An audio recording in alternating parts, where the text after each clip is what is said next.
예전에 동아 비즈니스 리뷰 300호에 이런 글이 실렸습니다. 혼자 놀기의 진수 준비됐나요? 혼자 놀기의 진수 여러분 준비됐습니까?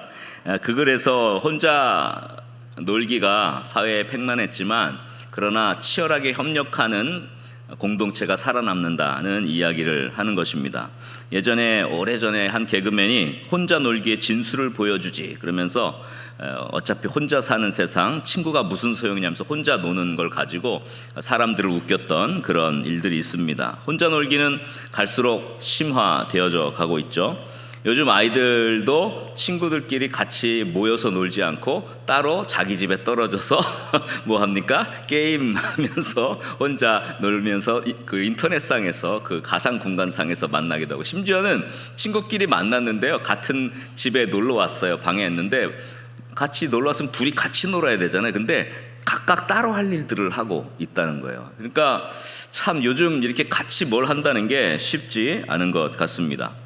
이 리뷰에 따르니까 이게 도대체 어디까지 거슬러 올라가나 그랬더니 불교의 창시자인 그 고타마 시타르타에게 올라간다는 거예요.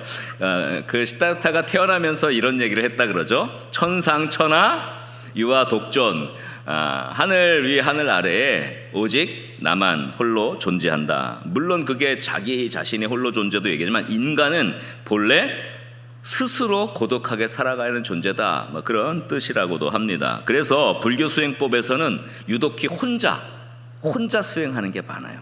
그 가운데 가장 유명하게 잘 알려진 것은 이제 명상이라고 합니다. 혼자서 산속에 들어가서 이렇게 혼자 명상을 하고 혼자 깨닫는 거죠. 사실은 그 시타르타도 그 깨달음을 혼자 명상하다가 얻게 됩니다.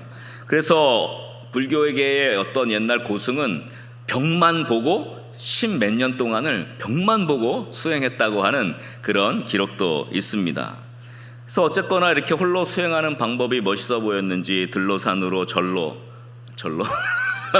가서 이렇게 혼자 수행을 하는 사람들이 많아졌고요. 그것이 뭔가 고고한 것이냐, 뭔가 좀 나는 차원이 다른 사람이다 라는 느낌을 주기 위해서 많은 사람들이 그런 모습을 가지고 으스댔다는 겁니다. 조선시대에도 이런 많은 그런 명상하는 사람들이 많았고, 또 그것을 선비들이 그 유교철학과 도교철학에서 받아서 선비들도 들로산으로 절로 가서 명상하고 묵상하고 이렇게 시 한 수 짓고 뭐 이런 것들을 굉장히 고고한 삶인 것처럼 그렇게 살았답니다. 그런데 조선시대에 새로운 세계를 꿈꿨던 정도전이라는 인물이 이런 혼자 놀기를 전면 거부하고 나서죠.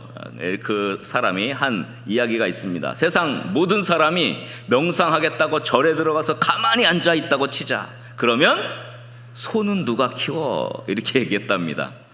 어떤 한 사람이 진짜 불교의 용어대로 해탈을 하고 깨달음을 얻기 위해서 혼자 명상을 할 때 그 사람이 지낼 수 있도록 거처를 준비해야 되고 또 뭐 음식을 마련해야 되고 서포트를 해야 되는 그 사람들은 도대체 뭐 하게 되는 거냐는 거예요. 그래서 이렇게 얘기합니다. 불교의 용어지만 깨달음, 해탈은 값비싼 취미다, 이런 얘기를 했어요. 어떤 한 사람이 그런 깨달음을 얻기 위해서 아무것도 안 하고 있다면 그 사람 한 명을 그렇게 하기 위해서 많은 사람들이 어떻게 해야 돼요? 그 사람은 해탈하지도 못한 채, 명상하지도 못한 채 자기 일을 해야 되는데, 그러면 얼마나 그것이 이기적인 것이냐, 이렇게 얘기했습니다. 사람은 홀로 사는 것이 불가능하다는 거죠. 사람은 서로 역할을 감당하고 서로 책임을 지고 서로 도와야 하는 것입니다. 어떤 공동체든 사회의 어떤 기업이든 또 어떤 기관이든 혼자서 뭐든지 하려고 하는 곳은 쇠락하게 되어 있고, 함께 치열하게 협력해야 성장해 나가고 발전해 나간다는 것입니다. 성경은 하나님이 우리 인간을 창조할 때부터 혼자가 안 좋다, 이것을 분명하게 가르쳐 주셨습니다. 아담을 창조하시고 하나님이 뭐라고 하셨습니까? 창세기 2장 18절에 이렇게 말씀했죠. 여호와 하나님이 이르시되 사람이 어떻게 해요? 혼자 사는 것이 좋지 아니하니 내가 그를 위하여 돕는 매피를 지르. 사람은 혼자 사는 것이 원래 좋지 않은 것입니다. 하나님께서는 우리를 구원하셨을 때 하나님과 나와의 관계, 예수님과 나와의 1:1 관계에서 구원을 하신 건 사실입니다. 우리가 예수님을 믿고 하나님의 자녀가 되고 구원받은 건 사실이지만, 그러나 하나님이 1대1로 우리를 구원하시지만 그러나 하나님은 공동체적 구원을 원하셨어요. 그래서 교회를 만드신 것이고 구원받은 자녀들이 한 가족이 되기를 원하셨습니다. 아멘입니까? 그것이 하나님의 뜻이에요. 그러니까 나 혼자 신앙생활을 고고하게 할 수는 없는 것입니다. 좀 부딪힘이 있고 함께 서로 살아가다 보면 배려도 해야 되고 양보도 해야 되고 이해도 해야 되고 하는 것이 필요한 것처럼 이렇게 하나님께서는 우리를 구원받은 한 가족으로 그렇게 삼아주신 거예요. 왜냐하면 하나님의 본질이 공동체이시기 때문에 그래요. 여러분, 하나님은 삼위일체 하나님이십니다. 성부, 성자, 성령, 이 삼위일체 하나님이 만물을 창조하기 전부터 홀로 계셨을 때부터 서로를 사랑하시며 공동체로 계셨어요. 그래서 예수님께서 요한복음 17장 24절에 이렇게 말씀했죠. 아버지께서 어떻게 해요? 창세 전부터 나를 사랑하심으로. 만물이 창조되기 전에 홀로 계실 때에도 하나님은 서로 사랑하고 계시는 관계에 있었다는 겁니다. 그래서 하나님은 공동체적인 분이에요. 하나님은 우리가 이같이 하나님의 성품을 닮아서 서로 사랑하는 공동체를 만드시기를 원하셨던 것입니다. 그래서 예수님께서 이렇게 말씀하셨어요. 요한복음 7장 22절 말씀 한번 이거 다 같이 읽어봅시다. 내게 주신 영광을 내가 그들에게 주었사오니 이는 우리가 하나가 된 것 같이 그들도 하나가 되게 하려 함이니이다. 우리가 하나는 뭘 말하는 거죠? 성부, 성자, 성령, 하나님이 하나이신 것처럼 그들도, 하나님의 자녀된 우리들도 뭐가 되기를 원하시는 거예요? 하나가 되기를 원하시는 것. 이것이 하나님의 뜻입니다. 결국 우리는 혼자 놀기 위해 태어난 것이 아니라 함께 돕고 함께 서로 세워가며 살아가기 위해 태어난 것입니다. 우리 거룩한 문 성문교회 믿음의 영가족들이 홀로 신앙생활하는, 홀로 노는 인생이 아니라 함께 돕고 함께 한 가족이 되고 함께 공동체로 살아가는 그런 하나님의 뜻을 아름답게 이뤄가는 믿음의 사람들 될 수 있기를 주의 이름으로 간절히 축원합니다. 우리 옆 사람을 이렇게 축복합시다. 혼자 놀지 맙시다. 함께 살아갑시다. 자, 오늘 전도서의 말씀을 가지고 두 가지 정도의 영적인 것을 한번 살펴보려고 합니다. 자, 첫 번째, 한번 저를 따라 합시다. 가장 헛된 인생은 혼자 외로이 수고하는 인생이다. 네, 인생 가운데 가장 헛된 인생은요, 혼자서 외롭게 수고하는 인생입니다. 오늘 본문은 여러분 전도서 말씀이잖아요. 평생토록 모든 부귀와 영화와 권세와 모든 인간이 누릴 만한 것들을 다 누렸던 솔로몬 왕이 쓴 내용이지 않습니까? 여러분 잘 알죠? 솔로몬이 근데 이렇게 말합니다. 오늘 전도서 4장 7절 8절에 이렇게 말씀했죠. 내가 또다시 해 아래에서 뭘 봤다고요? 헛된 것을 봤다. 그러면서 8절에 이렇게 말해요. 어떤 사람은 아들도 없고 형제도 없이 홀로 있는 거예요. 홀로 있으나 그의 모든 수고는 결국 끝이 없어요. 그러면서 이렇게 얘기합니다. 또 비록 그의 눈은 부요를 족하게 여기지 아니하면서 뭡니까? 계속 더 얻으려고는 해요. 혼자 수고를 하지만 사실 아들도 없고 형제도 없고 주변의 사람, 내가 번 것을 나눠줄 사람도 없고 그냥 나만 위해서 부요를 채워가는데, 그러면서 이렇게 얘기하죠. 내가 누구를 위하여 이같이 수고하고, 누구를 위해서 수고하는 게 없는 거예요. 내가 나를 위해서는 행복을 누리지 못하게 하는가 하여도 이것도 어떻게 해요? 헛되어 불행한 노고로다. 이렇게 이야기를 합니다. 해 아래 가장 헛된 것을 보았는데 홀로 수고하는 인생이라는 거예요.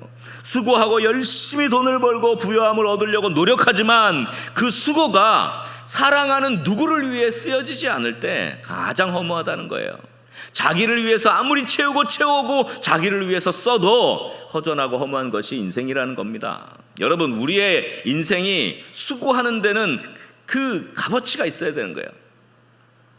열심히 벌어서 집에 들어갈 때 간식거리를, 떡볶이를 사가지고 탁 들어가면 이 꼬맹이들이 탁탁탁탁탁 달려나와서 아빠 이래가지고 와 떡볶이다.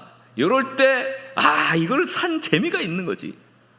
아무리 고급 스테이크를 사가지고 가가지고 혼자 집에 아무도 없는데 들어가가지고 이게 아무리 돈을 많이 벌고 아무리 해도 혼자라는 것은요 헛된 거예요. 헛헛한 거예요. 내가 열심히 벌어서 그걸 좋은 것을 누군가에게 주면서 좋다고 누군가가 반응할 때 그 기쁨은 내가 나를 위해서 쓸 때보다 훨씬 더한 거야. 여러분 아시잖아요, 그죠? 이런 것들이 우리의 삶의 중요한 인생이 되는 것이죠. 아무리 많이 벌어서 자기를 위해 명품도 사고 자기를 위해서 좋은 걸 하고 맛있는 식당에 가서 밥을 먹어도 혼자 거하면 내가 뭘 하느라고 이렇게 수고하지라고 생각하는 때가 온다는 것입니다. 내가 열심히 살고 열심히 수고해서 누군가에게 도움을 주고 누군가를 살리고 누군가에게 힘을 주고 용기를 주고 누군가를 위해 내가 번 돈을 가치 있게 쓸 때 사람은 사람다워진다는 거예요. 그것만큼 행복이 없죠. 그런데 전도서 기자인 솔로몬은 혼자 수고하고 혼자 외래고 혼자 부를 축적하면서도 족한 줄 모르고 내가 도대체 뭘 위해 수고하나 라고 하는 인생이 가장 헛된 인생이라고 말한 것입니다. 내가 수고한 의미가 되는 것은 자기 자신을 위해 수고할 때가 아니라 나의 도움과 나의 환대와 나의 섬김을 받고 기뻐하고 살아나는 사람들이 생길 때 그것이 수고한 의미가 제대로 되는 것이죠. 우리는 하반기를 시작하면서 분이엘 밤을 통해서 또 지난 9월 첫 주일 2차 태신자를 작정했습니다. 여러분이 볼 때 모두 괜찮은 사람 같지만 그럴싸한 사람 같지만 그 안에 외로움이라는 게 있어요. 진짜 자신을 위해 함께할 사람들이 없는 이렇게 홀로 살아가는 함께 있지만 군중 속에서 외로움을 느끼는 사람들이 얼마나 많이 있습니까? 그것은 가장 큰 인생의 불행입니다. 그래서 우리 주변에는 이런 사람들이 없도록 그들을 거룩한 공동체로 초청하고 하나님의 가족으로 초청하고 홀로 수고하는 인생이 아니라 함께 살아가며 기쁨과 슬픔을 나누는 그런 공동체를 만들어가는 것이죠. 저와 여러분들이 이런 일에 쓰임받을 수 있기를 주의 이름으로 간절히 축원합니다. 홀로 수고하는 인생 외롭게 두지 마시고 또 다른 사람들을 돕고 베풀고 그 사람이 살아나도록 우리가 섬기고 우리의 마음을 드리고 우리의 물질을 드리고 우리의 것들을 나눔으로써 우리도 살아가는 맛을 좀 느끼고 또 그 외로이 살아가는 사람도 우리 안으로 들어와서 그 사람도 살아가는 그런 재미를 느낄 수 있는 그런 공동체를 만들어갈 수 있기를 주의 이름으로 간절히 축원합니다. 한번 옆에 분들 보세요. 요즘 외로우십니까? 인사 한번 보세요. 요즘 외로우십니까? 자, 이렇게 합시다. 혼자 외로이 수고하지 맙시다. 자, 헛된 인생 살지 맙시다. 함께 살아갑시다.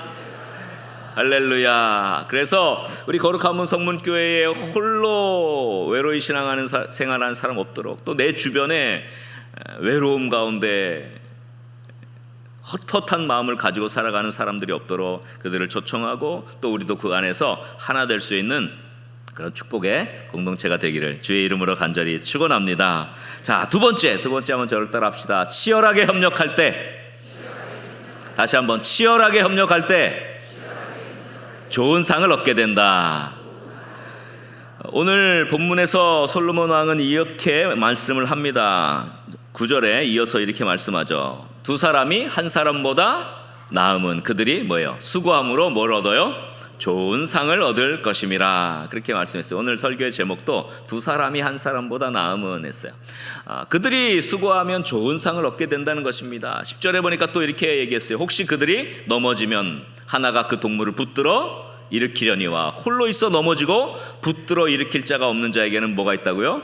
화가 있다. 상과 화가 있다는 거예요. 좋은 상은 뭡니까? 넘어져도 일으켜줄 사람이 있는 게 좋은 상이에요. 화는 뭡니까? 내가 넘어졌는데 일으켜줄 사람이 없는 게 그게 인생의 가장 고통인 거예요. 11절에 보니까 또 이렇게 말씀했습니다. 또 두 사람이 함께 누우면 따뜻하거니와 한 사람이면 어찌 따뜻하랴. 좋은 상을 얻는 사람은 혼자 수고하는 사람이 아니라는 거예요. 둘이 함께 수고해야 좋은 상을 얻는다는 것입니다. 서로 일으켜주는 상이죠. 힘을 얻는 상이고 용기를 얻는 상입니다. 그러나 혼자인 사람은 넘어져도 일으켜줄 사람이 없어요. 힘이 다합니다. 곤고합니다. 그러니 어찌 그 인생이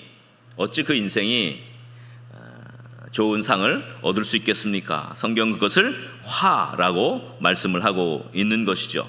함께 누우면 추운 날에도 따뜻하게 잘 수 있지만 혼자서는 춥고 쓸쓸하게 잘 수밖에 없죠. 혼자보다 함께할 때 더 따스해지고 함께할 때 생명의 능력이 나타나는 법입니다.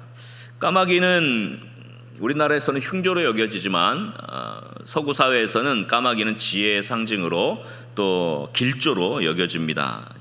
그래서 이 까마귀가 어떻게 지혜로운가를 연구한 그 조류학자들이 많았습니다. 까마귀들이 보통 30마리나 40마리 이렇게 집단으로 한 둥지에서 이렇게 서식하는 특징을 가진대요. 보통 새들 보면 이렇게 자기 둥지가 있어서 거기에 이렇게 살아가는데 까마귀는 수십 마리가 함께 둥지를 틀고 같이 서식한데 굉장히 독특한 그런 새의 종류인데, 근데 이 까마귀를 연구한 한 보고서에 흥미로운 내용이 나왔습니다. 까마귀들이 이제 깊은 숲속에 있는데 그 둥지에 모여 사는 이유를 위해서 연구가 시작이 되었어요. 이제 한 마리 까마귀를 잡았습니다. 잡아서 이틀을 굶겼어요. 그리고 그 숲속에 두고 그 까마귀 앞에 까마귀가 좋아하는 그 음식 고기를, 큰 고기 덩어리를 이렇게 그 까마귀에게 보여줬어요. 그리고 나서 풀어줍니다. 물론 이제 발에는 어떻게 움직이는지 그런 것들 장치를 해놨어요. 근데 그 이틀을 굶은 까마귀가 그 고기 덩어리를 놓고 고기를 배고프니까 먹어야 되는데 안 먹고 빙빙 돌더니 어디로 쑥 날아가 버리더래요. 그런데 연구팀들이 이제 기다렸는데 그날 밤이 지나고 새벽녘 일찍 한 30여 마리의 까마귀가 때로 그 고깃덩이 있는데 날아왔다는 거예요. 그래서 그 고깃덩이를 같이 먹기 시작했다는 거예요. 그러니까 연구팀이 보니까 그 고깃덩이의 위치를 알고 있는 까마귀는 한 마리밖에 없는데 그 한 마리가 그 가운데 섞여 있나 봤더니 그 가운데 섞여 있다는 거예요. 그러니까 이게 뭐냐면, 자, 그 까마귀가 배가 고파서 이틀 동안 굶었는데 자기가 고기를 먼저 먹어도 되는데 그 까마귀는 어디로 간 거예요? 까마귀 둥지로 날아가서 거기에 가서, 야, 저기에 고깃덩이가 있단다, 우리 같이 가자 했다는 거예요. 놀라지도 않으시네. 보통 사람 같으면 어떻게 하겠어요? 요거 내가 다 먹어야지. 그래가지고 어떻게 해요? 일단 내가 먼저 먹고 그 다음에 어디다 숨겨두고 그리고 이제 까먹어서 고기가 다 썩겠지. 어쨌거나.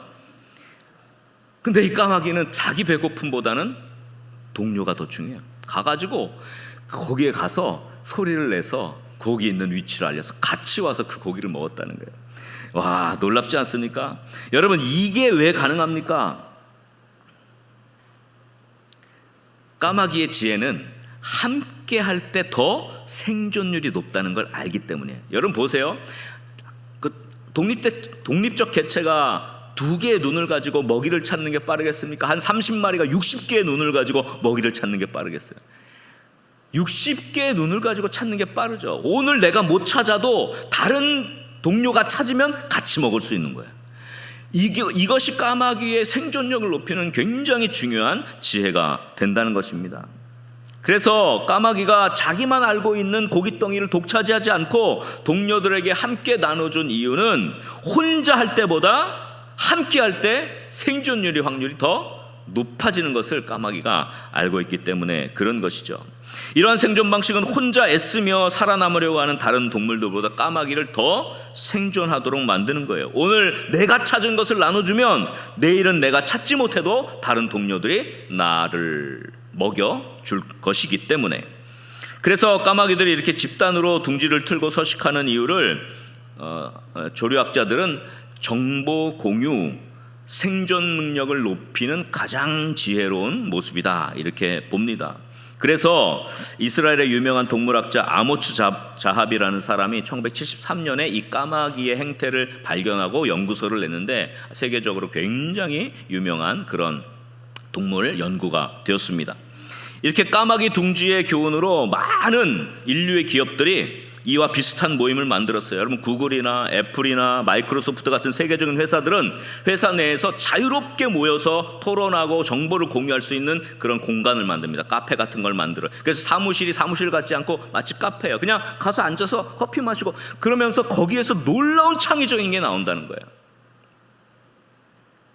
혼자서 이건 나만 알아야지 이렇게 해서는요 절대로 생존할 수가 없다는 거예요.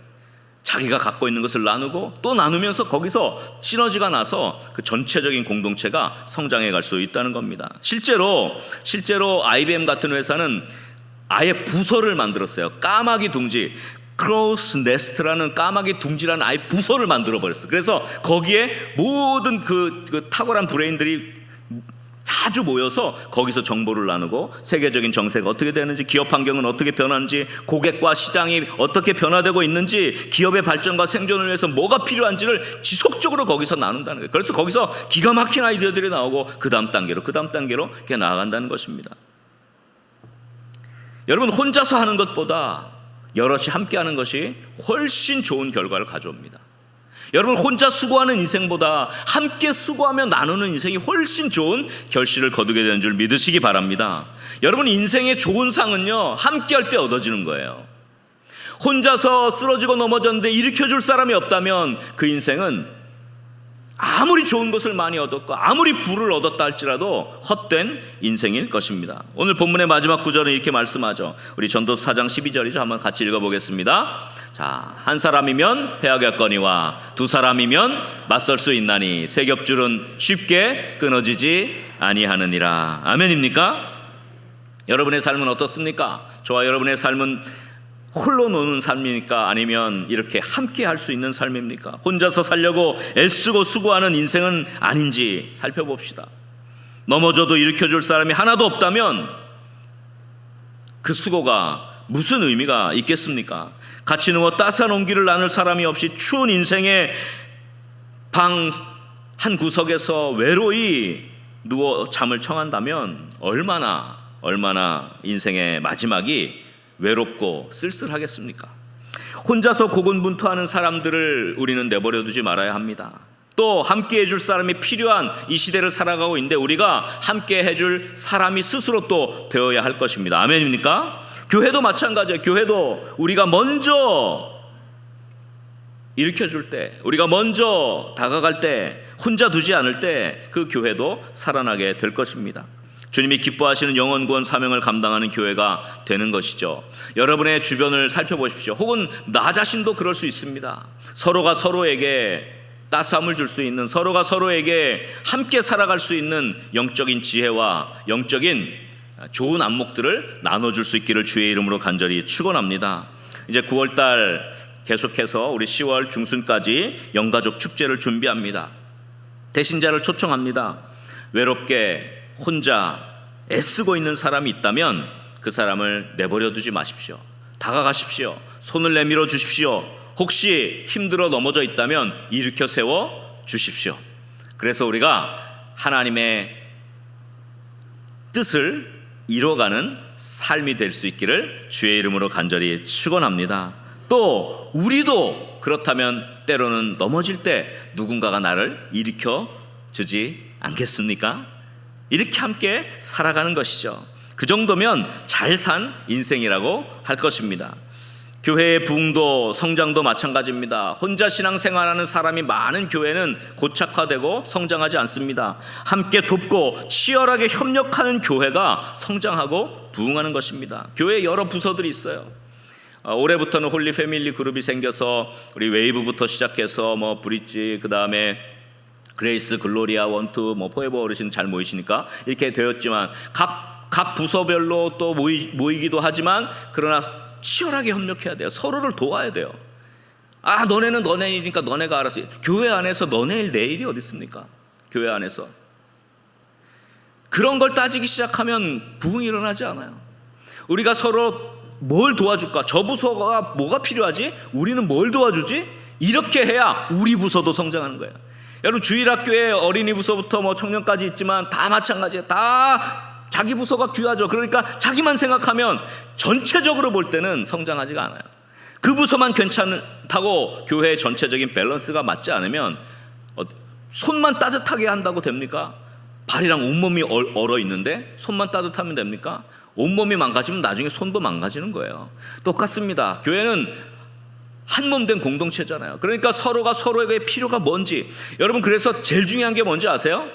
우리 부서를 잘 섬기는 일은 우리 부서를 잘 돕는 것이기도 하지만 다른 부서의 필요를 우리 부서가 뭘 채워줄 수 있을까를 고민하는 수준까지 가야 한 단계 올라가는 거예요. 그러면 그 부서뿐만 아니라 교회 전체가 성장하게 되는 축복을 얻게 되는 것이죠. 여러분, 치열하게 협력하십시오. 부서 안에서도 치열하게 협력하십시오. 까마귀 둥지를 만드세요. 늘 모여서 같이 어떻게 하면 더 함께 섬길 수 있을지, 함께 성장해 갈 수 있을지를 늘 고민하십시오. 부서의 부서장들 거기서만 모이지 말고 부서장들끼리도 모여보세요. 리더들끼리도 한번 모여보세요. 치열하게 이야기하세요. 치열하게 나누세요. 어떻게 도와줄까? 무엇을 도와줄까? 우린 뭐가 필요한데요? 그쪽은 뭐가 필요합니까? 우린 뭘 도와줄까요? 한번 그렇게 해보세요. 완전히 차원이 달라지는 것입니다.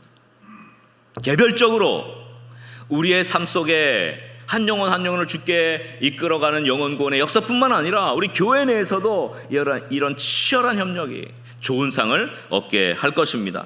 저는 하나님께서 우리 성문교회에 주신 놀라운 은혜와 비전이 있다고 생각합니다. 우리 교회가 단순히 좋은 교회를 넘어서 더 위대한 교회로 가기 위해서는 한 단계 높아져야 돼요. 홀로 고군분투하는 부서, 홀로 신앙생활하는 크리스찬, 이 모든 것들을 점점 다 줄여나가요. 그래서 함께 살아가고 함께 은혜를 받고 함께 동고동락하고 함께 영적으로 성장해가는 것입니다. 아멘입니까? 그래서 오늘 본문 9절 마지막 말씀 다시 한번, 오늘 주제 말씀인데요, 이 말씀 읽고 마치도록 하겠습니다. 다 같이 읽겠습니다. 두 사람이 한 사람보다 나음은 그들이 수고함으로 좋은 상을 얻을 것임이라. 할렐루야. 여러분, 우리의 인생에 정말로 좋은 상을 하나님이 허락하시는 축복을 얻기를 소원합니다. 외로운 사람을 외롭게 두지 말고 초청하십시오. 또 함께 넘어지면 일으켜줄 사람들을 만들어가고, 나도 그런 도움을 줄 뿐만 아니라 받으면서 우리 인생의 마무리가 외롭지 않도록, 우리 인생의 마무리가 정말 함께하는 기쁨을 누릴 수 있도록, 또 우리 교회는 교회 안에서 치열하게 협력함으로 더 성장해 갈 수 있는 좋은 교회를 넘어 위대한 교회로, 좋은 그리스도인을 넘어 위대한 그리스도인으로 살아갈 수 있는 은혜가 있기를 주의 이름으로 간절히 축원합니다. 우리 옆 사람을 한번 이렇게 축복합시다. 치열하게 협력합시다. 두 사람일 때 좋은 상을 얻습니다. 할렐루야.